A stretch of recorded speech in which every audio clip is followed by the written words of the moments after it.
worship, we send our kids off to school, we run our businesses, we take care of our families and our neighbors, and along the way, if we're able to save a little bit of money and build up a little bit of a nest egg, small legacy that we can give to our children, our heritage of freedom tells us that government has no prior claim to the fruits of those labors. They're ours. And so I stand here before you with this message. Mr. Obama, keep your hands out of my pocket. Yeah! Pelosi, keep your hands out of my pocket. Yeah! Mr. Reed, keep your hands out of my pocket. Yeah! Mr. Salazar, keep your hands out of my pocket. Yeah! And so today, as our founding fathers did 234 years ago, we exercise our right of protest. It wasn't a right back then. They exercised it anyways. And we come here to send out several other messages to Obama and Pelosi and Reed and Salazar and all those in Congress today that are money hungry and power grabbing. And the messages are this: you're not free to determine the winners and losers in this economy by taxes. You're not free to take over our banks and our businesses. You're not free to recklessly and irresponsibly spend us into insurmountable debt. Yeah! You're not free to steal from our children and our grandchildren. Yeah! You are not free to use my tax dollars to fund your campaign for re-election. Yeah! And Mr. Obama, Ms. Pelosi, Mr. Reed, Mr. Salazar, if you don't like this, you are free to leave at any time. Yeah!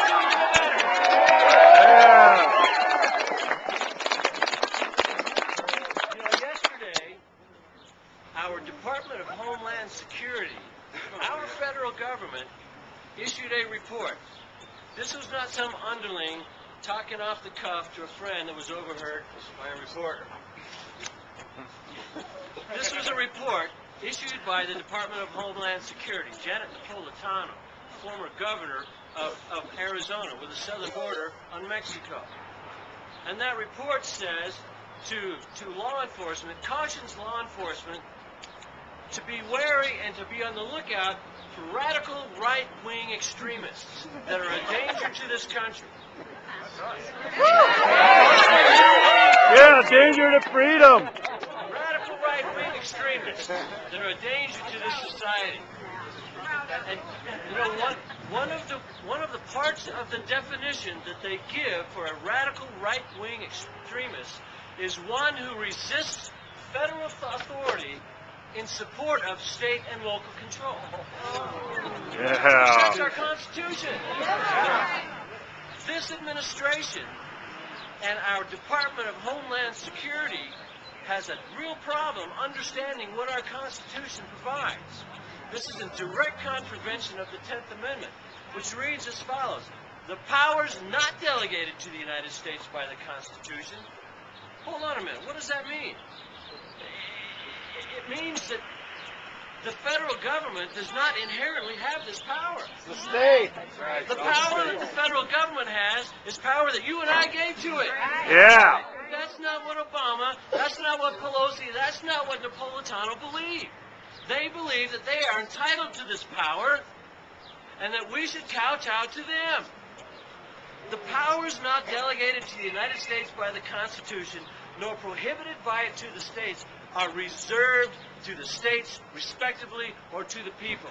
Now, that word reserved means it is our power. We have it. It is our inalienable right to have this power, and if we give it away, that's our choice. It is not the federal government's power to beat us over the head with.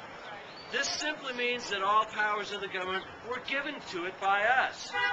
This is our constitutional form of government that apparently Napolitano and Barack Obama do not believe in. So if you believe that the government is getting too big, if you believe that the federal government is getting too powerful, if you believe that the government has no business telling us how to run our states and our cities, if you believe that the government has no business telling us how to run our lives and our businesses, then you are a right-wing radical extremist. Yeah! Homeland Security! And you are a person that the Department of Homeland Security considers a threat to this society. Good. Recently, the Los Angeles Times said that if you show up to a Tea Party, you are insane. Guess we're all insane then. You're all insane. Yahoo! He's going crazy. This is what this nation is coming to today under this administration. It is creating a Goliath of government that is preying upon your hard work and your wealth. It is creating a Goliath of government that is usurping and taking away your rights. It is creating a Goliath of government that is trying to crush your American spirit. You are nothing more to this administration than an insane, radical, right-wing extremist that the government needs to keep an eye on because you're a threat. You, my friends, are more of a threat to the security of this country than a porous southern border across which terrorists and drug dealers are going every day. That's right. You're more of a threat to them than those folks are. Folks, this is not constitutional. This is not right. This is not moral. This administration is trying to make you believe that society has become too complex for self-management, for self-rule. That a government by the elitists in Washington is superior to a government of the people, by the people, and for the people. Well, if this is true, I've got one question for Mr. Obama. If no one is capable of governing themselves, then who among us, including the elitists in Washington, and including you, Mr. Obama, is capable of governing others? Right. The answer to that is obvious. In 1981, this country was embedded in a deep recession with inflation and unemployment much higher than we're experiencing now, although what we're experiencing now is going to go up. And in his inaugural address in 1981, Ronald Reagan, with hope springing eternal, said this: "In this present crisis, government is not the solution to the problem. Government is the problem." Here, here. Yeah. And as was true then, the same is true today. Government is not the solution to this economic crisis. Government is not the solution to this problem.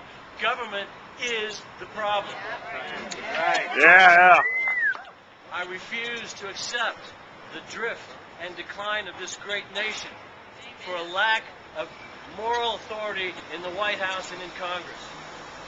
We as Americans, and as we're doing today, must resummon our courage and to stand anew for that principle that stands the test of time, that principle that is sired in moral conviction of truth. And that principle is simply this: freedom. Freedom. Freedom to earn without fear of confiscatory taxes. Freedom to work hard without fear of government stealing the fruits of our labors and redistributing our wealth to those who do not work hard, or to those who will not work at all. Freedom to keep the fruits of our labors and pass them on to our children without fear of the government stealing it from them. We have earned those freedoms. From 1776 until this very moment, brave men and women of America have sacrificed for these freedoms. They have spilled their very life-giving blood. Some have made the ultimate sacrifice. So in honor of those who have made that sacrifice, I raise my teacup.